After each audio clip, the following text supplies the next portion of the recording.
然后 INFP 我有去查到，他说你们通常是个性细腻敏感，能对外界事物有强烈的共感，所以很容易会被 PUA 我的天哪，对吧？你觉得很准啊？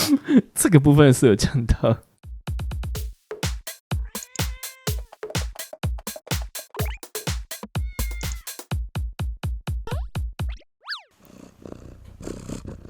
大家好，我们是橘子树生活，陪你一起过生活，我是医师，我曹操。我们老大阿健呢，在他的猫砂盆前面犹豫要不要上厕所，不知道在干嘛。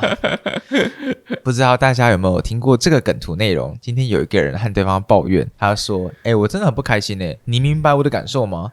然后听到的那个人就说：“明白。”所以你那么不开心是为什么？先看然后下一句就是他是 T 人。大家应该有猜到我们今天要聊主题是什么吧？我们今天要聊的主题就是 MBTI。你有听过 MBTI 吗？有啊，这个其实从10年前我就接触到了。这个这么久之前就有MBTI 是很久的东西了。哦，对，因为我是这几年才发现说，最近的年轻人好像看到陌生人，他们不是在问星座，都是在问 MBTI。对，我们今天的影片会分成3个段落，第一个是快速介绍一下 MBTI 是什么，然后第二段呢是分享我们各自的 MBTI，然后最后一 part 呢是关于 MBTI 的文章，我们找了一些想和大家分享讨论一下。那我们先来快速介绍一下 MBTI 是什么。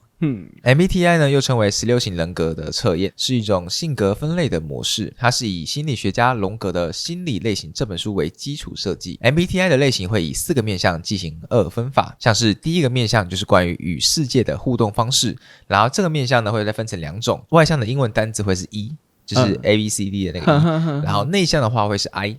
对，外向 E， 内向 I。然后第二个面向呢是你认识世界的方式，比较偏向于是行动派的 S， 或者是你是凭直觉行动的 N。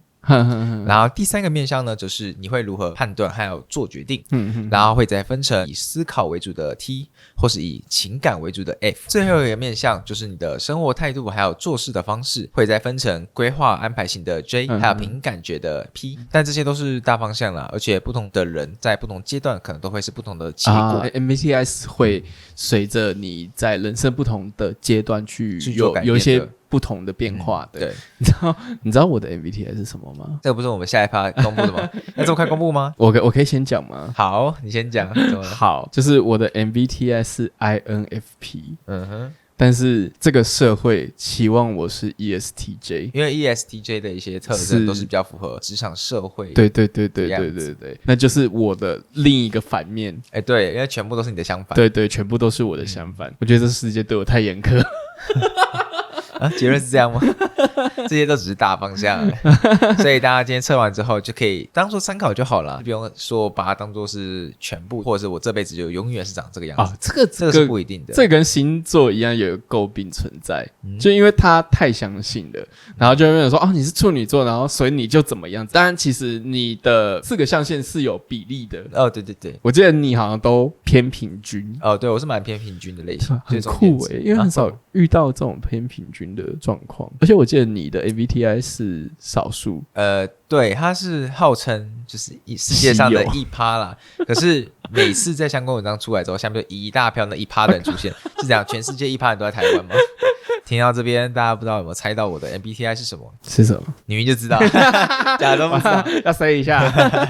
没有啊，我的 MBTI 呢就是 INFJ， 然后 INFJ 呢常见的一些标签就是沉静有远见的提倡者，他通常会是比较鼓舞人心，且从不会感到疲倦的理想主义者。不会感到疲倦这件事情，我是觉得应该没有啦。我觉得人都会疲倦，不管谁做情感输出，应该都会能量都会用完的。对，情感输出真的是很耗体力。然后 INFP 我有去查到，他说你们通常是比较性格温柔的调停者，然后又称为情感丰富的理想主义哲学家。个性细腻敏感，能对外界事物有强烈的共感，关系中容易受到他人的情感左右，所以很容易会被 PUA。我的天哪！对吧？你觉得很准啊？这个部分是有讲到。就哪个部分 ？PUA 吗？在关系中容易受他人情感左右，很容易被 PUA。你说的关系是指恋爱还是友情还是家人啊？不管是什么类型，都会被 PUA。我觉得都会，就是因为我们会很遵循他人的情感，然后去做出我的判断，而不是你想要做什么。对，所以就很容易被 PUA。对，所以你也遇到过很多海王。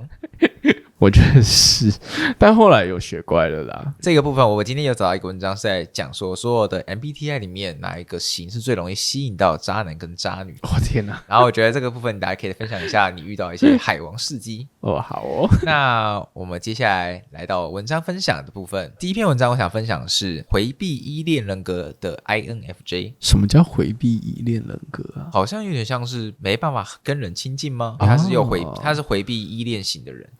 我们听完这个文章的内容，搞不好就更了解这个词是什么意思。好哦。INFJ 很常是有回应，但还是被称为最冷漠的人，因为他们非常善于表演和伪装。好虚伪啊！一开始呢，跟他谈恋爱时，你会觉得特别的累，因为他们不会主动的找你，甚至会让你觉得有距离感，还要回避。但这些其实是他们自我保护的一种方式。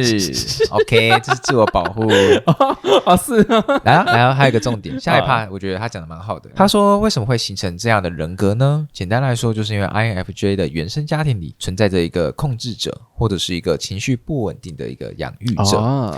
他们呢喜欢干涉孩子的生活，经常打着我都是为你好的旗号，而忽视了 INFJ 的真实想法。一旦反抗了，养育者就会渲染自身的苦难，然后对孩子进行道德绑架和情勒。这种成长环境下的 INFJ 就必须放弃自己的个人情绪，成长为随时迎合他人需求为主的样子。这也是为什么他们长大后会具备很多种的人格。随时应对不同的状况。对，因为他是从小养成的，就知道说他可能快要爆炸干嘛，那他可能喜欢什么样子，我就伪装成那个样子，随时戴着一张面具。对，但其实这些都是一个自我保护啦，毕竟是这么多年来累积下来的生活方式，你一时说想改也很难改。然后呢 INFJ 是一个非常复杂矛盾且特别容易内耗的人，一边想要有灵魂伴侣，但一边又认为自己会孤独一生。天哪，好矛盾。我有问了很多 INFJ 的朋友，他们每个真的都是矛盾综合体耶，就是他们没有办法完全的站在某一边。然后这篇文章也有说，他其实并不是真的冷漠，就是 INFJ 啦，而是因为过去的经历使他们很难乐观积极的去跟别人创建关系。想要跟这种人好好的谈恋爱，那你就一定要真诚，你要接受他们的全部，并且尊重还有欣赏他。他的文章内容大概就是这样，个人看完之后第一个想法就是他写的的确是蛮准的。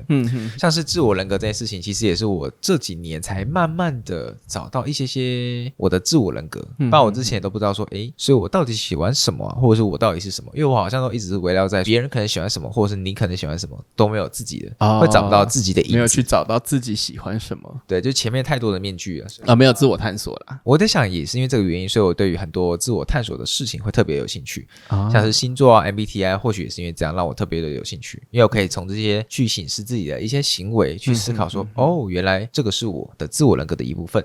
然后冷漠的部分也蛮常被大家说的，就是会觉得说为什么感觉你一直有一种距离感。我有一阵子为了不要有这个形象，我有特别的去放大我的情绪，但后来发现这件事情蛮不好的，就以结果来说，大家会觉得说更像是演的，会觉得好像太好假，太虚伪了。对，太虚伪。然后这个行为会让我很内耗，耗费更多的精力，变成你的情感输出更大。对，要加倍，本来就已经很容易内耗，然后又加大，就是超累。天哪！所以我后来就选择就是还是做回自己啊，就还是跟人适当的保持一定的距离，我觉得蛮好的，就也比较不会这么容易的内耗自己，工作上也比较会好进行。你的那一段就变成是一个你在用你自己觉得不舒服的方式去应对这个世界，所以你就很容易消耗更多的能量。对，真的太辛苦了。INFP 讲这句话蛮怪的。为什么？你不是也蛮辛苦的吗？跟社会想要的样子完全相反。对，完全相反这件事情。你有强烈的感受到是什么点会让你很难生存下去吗？我其实好像有一点点蛮典型的 INFP，但是我做的是很理工的工作，我必须用另外一个，我创建了另外一个比较理工的人格，然后去做这份工作，导致我现在有点切不回来，伪装成那个样子。但是我现在有点就是那个面具已经粘在我脸上了，我有点切不回来，导致我痛苦的原因是因为说他不是你自己，对，但不是我自己，然后我又不知道该怎么做回自己。我觉得这个状况是蛮多出社会一段时间人的心声，因为很多人都为了符合社畜的形象或为了生存，所以都必须扮演成一个样子。毕竟职场就是压力很大，人性很复杂的，你就必须要拿出那个样子啊。某方面来讲，我觉得这也算是好事，代表说你可以扮演成这个样子去生存在这个社会上。然后这篇文章下面我有看到几则蛮认同的留言，像是有一则就是说 INFJ 的表面平和冷静，但他骨子里其实是有一个调皮还有依赖的一面。水瓶座啊？为什么？很皮啊？又不止水瓶座好不好？牡羊座也很皮啊。他有说也不断的寻找能给自己依靠还有安心感的朋友或者是伴侣，他们喜欢平静稳定的存在，但同时也向往着欢乐的场合，就是很矛盾综合体啊。只是他们的续航力不足，常参加了2到3个小时就需要回到自己的空间。毕竟是 I 人欸。我真的也常这样，就是参加的时候很期待，或者参加完也觉得很开心，但是很常就是可能参加个1个小时之后就真的没动力了，能量耗完，哇，好累哦。我需要回到自己的小空间充电。对啊，谢谢阿姐。我一开始还以为是我的体力不够才造成的这个现象，所以我有去做健身去增加我的体力，但后来发现说结果还是一样，结果不是身累是心累。对，天生 I 人的命。然后第2则留言他就有说，一直知道不能把别人的需求放在前面，但把自己的需求放在前面又会有罪恶感，不断的跟自己的内心打架。我觉得这件事情你应该也蛮有感觉的吧？但是我们取舍的时候本来就不会把自己的需求放在前面，或者说以我的立场来说，我好像本来就不应该要先帮别人解决问题。跟我们的不太一样。我这几年慢慢调整自己的心态的方式是告诉自己说，如果今天你没有把自己照顾好，那你怎么去照顾好别人，又或者是你怎么知道要怎么照顾好别人。所以我渐渐的就有转换心态，尽可能把自己的需求先放在最前面，然后尽可能的去减缓自己的罪恶感。我觉得人人都应该要学，所有人都应该要学会先把自己照顾好。对，因为你没有把自己照顾好的话，也是别人会来照顾。因为如果你倒下，你也不用照顾别人。对啊，然后呢，我们再来分享第2篇文章，是关于 INFP 的5大特点。好不想面对。嘿嘿嘿。特点1， INFP 是很内向害羞的人格。 Blackpink 的 Jennie 有说过，她曾经要打电话订东西都不敢。你觉得有准吗？我超级，我有电话恐惧症这件事情，我不知道你知不知道。为什么会有电话恐惧症？就接起来反正对方也不认识你。没有，不行，完全不行。我要先排练2个小时我才能打1通电话。你场部都没那么久。真的很夸张，我真的没有办法。是害怕打电话还是我不知道该怎么用语言去解释这件事情，但反正打电话给我们的压力非常大。可是随着我年纪增长，我有办法马上切换成工作模式了。对，然后我就可以打电话了。那除了打电话之外还有什么你们会内向害羞的一些行为吗？那个餐厅帮我做错餐，一般人的解法就是叫服务员过来，然后跟他说这做错了，但我原默默把那一份吃完。你做错餐，好，没关系，我吃，但我不想跟你对话。对对对对，没错。这个部分我觉得这也是回归到 INFJ 跟 INFP 都不想麻烦别人。你不想麻烦别人是因为你内向害羞，有可能我们不想麻烦别人，可能就真的不想麻烦别人吧。好像也不是特别因为内向害羞。然后呢，特点2， INFP 是公认人很好的人格，大家都会称他为好朋友的那种。他们内心最大的希望就是照顾好他们在意的人事物。刚刚是说 INFP 是调停者，对，没错。然后这件事情我觉得其实他这个名称刚好有跟我一些经历有对到，朋友间的争吵我会去当中间人，我也不知道为什么我要掺进去，但反正我就是会掺进去，我希望他们都可以好好的，就是真的调停者。对对 对，原来真的有这个行为。然后呢，特点3，很多的 INFP 他们自己其实是没有那么开心的，情感越深的人他们越容易走心，情感越深的人越容易走心。对，因为他们看什么都很在意。你觉得有吗？不快乐这个我有在改善。所以其实有。应该以前有啦，我比较怨天尤人一点吧。怎么说？或者说我比较厌世一点。但你又希望别人跟你和谐，但你又厌世。我觉得这2个不冲突啊。怎么说？虽然我希望这个世界去死，但是我又觉得说有这么多我在乎的人在，那我当然是先把他们照顾好啊，世界再去死啊，这样子。你的情感真的很丰富太多的那个。这个就是 INFP， 莫名其妙。太多的情绪。对啊。然后特点4呢，他们很重视个人的价值，而不是群体或是社会。INFP 很希望大家可以真实的讲出自己的想法，所以又被称作于最真诚的人格。这个特点好模糊，我不太清楚他想表达什么。应该说比起社会中大家认为的普通人，他们更在意的是个人的想法。比如说毕业之后就要出去找工作，那可能有些人想法是先去追逐自己的梦想。那 INFP 的人就会比较在意追逐梦想这一块。你觉得有吗？我把重点放在 INFP 很希望大家可以讲出真实的想法，不知道是不是有对到我很讨厌说谎这件事情。我觉得可能有因为你情感很重，所以你会把任何的玩笑或者是任何的话语都会当真啊。所以如果今天有人跟你说谎，你就会觉得被骗，对，受伤我觉得不爽，你就会走心。而且不管是善意的谎言还是什么，我只要发现你在说谎，我觉得对你这个人格直接扣50分。所以你们才会希望大家都可以真实的讲述自己的想法。没错。然后呢，特点5则是情感丰富的话是优点，但也是缺点。因为你们很常会突然间没理由的感到负面。怎么笑成这样？你觉得这个我觉得就是有啦。我刚刚讲的啊，我先把我在乎的人照顾好嘛，然后世界再去死。世界还是要死啊，但是等我照顾好大家之后再去死。那两个有关联吗？我觉得就是没来由的负面。你不是很常因为什么今天突然间下雨就不开心啊？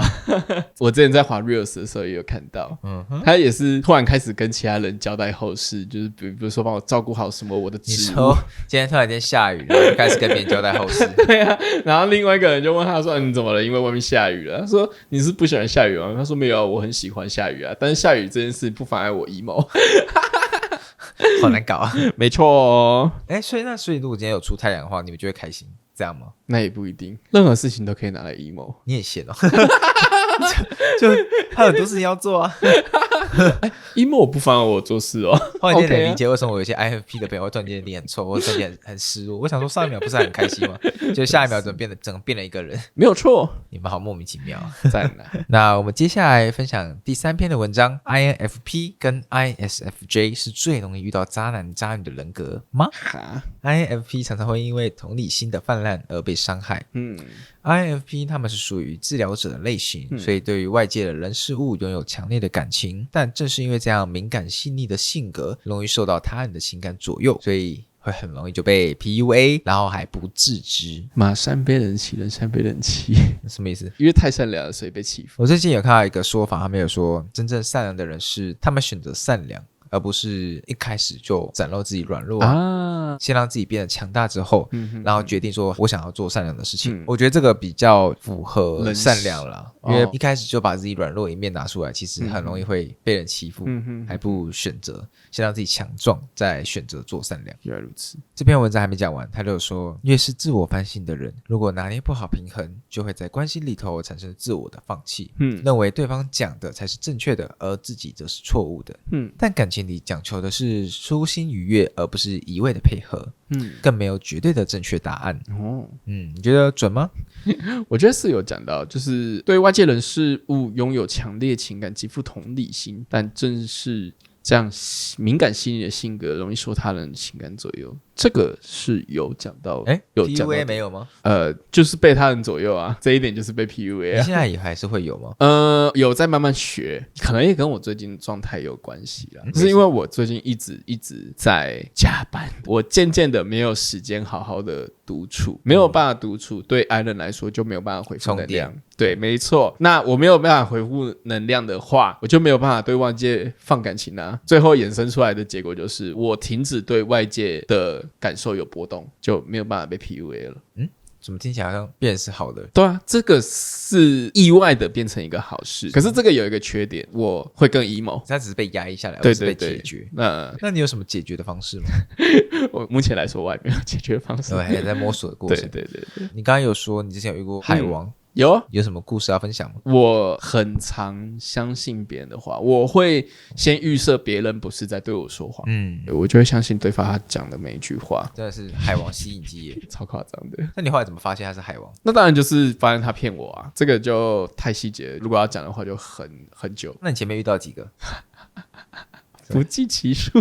为什么？就是你不是遇到过一次之后就会有警惕吗？那个时候其实我不知道为什么以前没有觉悟啊。我相信大家是人性本善，我不觉得大家生来就会骗人欺负人。对。但后来长大之后，更接触社会现实的一面之后，才终于知道说，其实大家真的都会说谎。我刚刚才会说，就是先停看听。来，现在分享给所有 INFP 要如何避免遇到海王的方式。第一步，停。你在遇到一个人的时候，我不管你有多喜欢他，你先停下来，你先预设他可能是个海王。你可以喜欢，但你不要再多放了。对。然后第二步，看就是观察。他有什么样的一些作为，你可以去看有人会分享海王他会有一些什么样的特征。第3部听就是去探听，如果你有认识跟他比较相近的人，然后去探听他的人品，跟他比较相近的人，比较亲近的人吧。对啊，相近的人是跟他很像的人，就是可能他的朋友，对之类的，你可以去探听一下。这就是你现在避免遇到海王的方式。对对对，真的要听看听啊。然后我查这个也有看到底下有人问说，那有什么类型的人是最不容易被渣女渣男骗的吗？哦，你猜是什么？我也可以想到可能是E人。的确你答对了，第一个是 E。 天哪，后面没有办法猜得到。下面的留言他们就是说 ENTP 跟 ESTP， 好奇怪哦，都是 TP 耶。他们说这2个类型的朋友都超级有自信，觉得老娘超棒，你不爱我是你不配。然后可能他们东西是 T 啊，所以他比较理性一点，比较没有那么多感觉类的。然后后面都是 P， 所以更多自我啊，应该是这样吧？我不知道。酷哦。对啊，那我们今天的文章就差不多分享到这边啦。那大家有测过自己的 MBTI 吗？你们觉得准不准？是不是有说就是你可能每隔几年你就要再通常好像是以3年为一个单位做更改。我记得好像说测过之后3年内通常都会是一样的啊。对啊，我记得是这样。那希望今天的分享大家会喜欢。大家如果有什么故事啊或是问题想要分享，都可以私讯我们，或是寄那个 Gmail 给我们。Gmail 的连接会在我们的主页下方。那我们除了 Podcast 之外，也会上传影片版到 YT， 搜寻橘子树生活就可以看到咯。那喜欢我们的话，记得留下5颗星评价，然后按赞订阅，开启小铃铛。没错，那我们橘子树生活陪你一起过生活，我们就下次见咯，拜拜，拜拜。